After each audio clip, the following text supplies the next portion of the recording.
Tonight, the Montreal Canadiens and the Buffalo Sabres return to Buffalo for Game 5 of the playoffs. Well, of the second round of the playoffs, anyway. And I'm excited. You should be excited, too, for a Buffalo Sabres win. Hi, I'm Nick. This is 10 Minutes with Nick. And I'll say this, what I'm really excited for is the fact that the coverage will once again be carried not by ESPN, but by TNT. Between 10,000 views on Instagram and another 3,000 views on TikTok, my video about ESPN yesterday went kind of mini viral. Those are big numbers for me. And one thing was abundantly clear, almost universally. Everyone who is watching hockey right now hates ESPN. That was almost true entirely across the board. There was one person, one exception. This person had a Canadian flag symbol and said that the world needs Montreal to win the cup. Now, that was a bold statement, and I have to disappoint that person. Because, quite frankly, Montreal is not going to win the cup. In fact, Montreal is not going to survive the second round. See, I have all along been predicting that the Sabres would win the series in 6 games.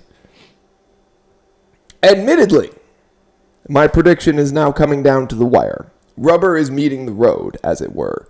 The series is tied up at 2-2, and the Sabres have effectively retaken home ice. Now the series goes to a best of 3 with 2 games at home in Buffalo. But in order for my prediction to come true, the Sabres have to win tonight and then win in Montreal. The beauty is the Sabres have proven they can win in Montreal. Now, Montreal has proven they can win in Buffalo as well. That's what makes the series fun. A couple of things the Sabres need to do this game to pull out the win. Number 1, all the things we've been talking about. Forecheck, active depth, active defensemen. All of those things showing up should be enough to win the game, but there's a couple of things that I'm adding on now that they really need to focus on. First and foremost, they need to focus on staying out of the penalty box. Last game, they gave up 7 power plays, which is an insane amount of power plays. Now, granted, part of those power plays were due to the acting skills of whatever his first name is, but Gooley. I want to, Andrew Peters was on one of the Barstool podcasts, and he was referencing the SNL sketch Robert Goulet, right? The Will Ferrell character of Robert Goulet. And I know Robert Goulet is a real person, but I'm referring to the Will Ferrell sketch of Robert Goulet. Or is he a real person? I don't know. That's irrelevant to the point. Will Ferrell has a character named Robert Goulet. And whenever I hear Gooley, all I can think of is Robert Goulet. And Andrew Peters, he said it online first, so I'm giving him credit. But I think of Robert Goulet, which is appropriate, considering how dramatic the Montreal Canadiens' Gooley is. You could breathe on him, and he will go flying. A gentle breath in his direction will send him flying through the air as though he has been shot. Because apparently in hockey, flopping gets you calls. And it succeeded for him in the last game multiple times. One, he got a little gentle push from Tage Thompson, and he sprawled out as though somebody hit him with a baseball bat. When the interference call happened against Dahlin had the position. He essentially was already in place. Gooley skated into him and then flung himself off Dahlin's body. You can practically hear him screaming like a girl. Oh my God! And much like the SNL character, Robert Goulet, it is done with all the drama in the world in order to ensure that a penalty is called. It's a little sad, don't you think? Oh, but Nick, Connor Timmins, he throat cross-checked him. He didn't throat cross-check him, right? He checked him, and the check happened to go a little bit high. Now, beyond just being drama queens, Montreal was a bunch of dirty, rotten scoundrels. First and foremost, I'm going to add another drama queen to the list. Slafkovsky, whatever his name is. It's S-L-A-F, Kovsky, I know. But it's Slafkovsky, I know that. But he sounds like Slapkovsky. Like, it sounds like a slapstick name. That's what it sounds like. He skated himself into the goalie and then went down as though stabbed. He did it to himself. Now, he didn't get a penalty, which, thank God. If he had gotten a penalty for that, I would have been mad. But they're a bunch of floppers. They flop worse than a politician.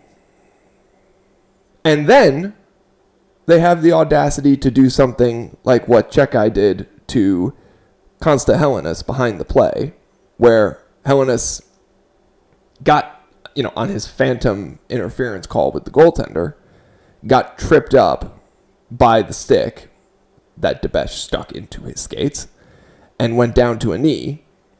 And Chekai saw the opportunity to try and kill one of our players, landing a cross-check directly to his head.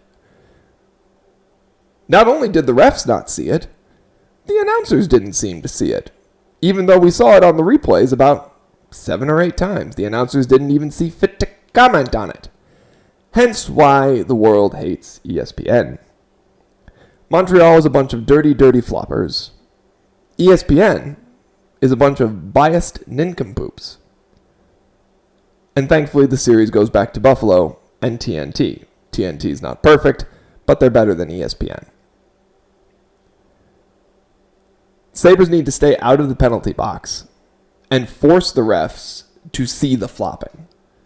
They need to stay composed, they need to stay calm, and if they do that, they've proven that they're better than the Montreal Canadiens 5-on-5. They've proven it. And then they just have to keep proving it. I think the Sabres win tonight 3-2 with an empty netter goal to make it 4-2. I don't know. I don't like calling empty net goals as part of the final score. They count. I just like, the actual score will be 3-2 with an empty net goal to make it 4-2. Sabres will lead the series 3-2. And Sabres in 6 will still be on. It'll be exciting. At least I'll be excited. Montreal might not be as excited.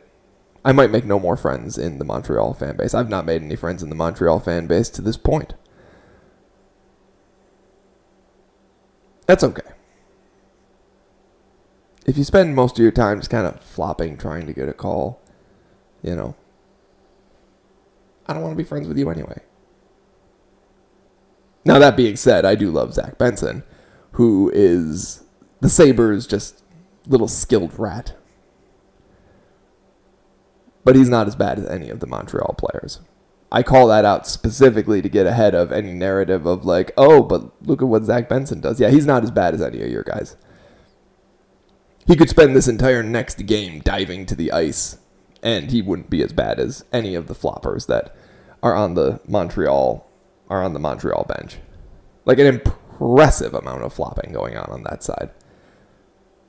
Like, politicians could take lessons from them. And I've made that joke already in this podcast, but I want to reiterate it because that's how important it is to know.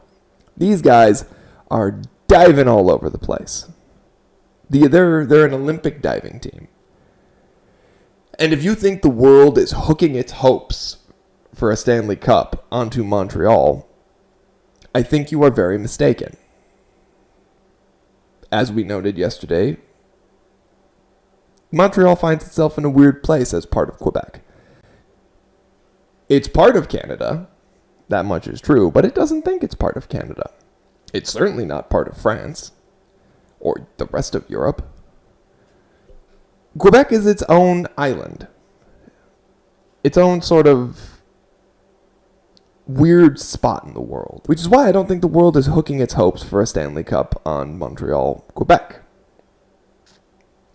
The world is hoping for a great hockey matchup, which is what we will get, and the Buffalo Sabres will win it.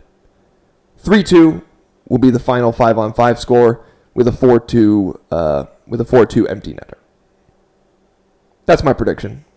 I stand by it. I stand by the Sabres in 6. And we'll see you after the game. I'm Nick. This is 10 Minutes with Nick. Have a great day.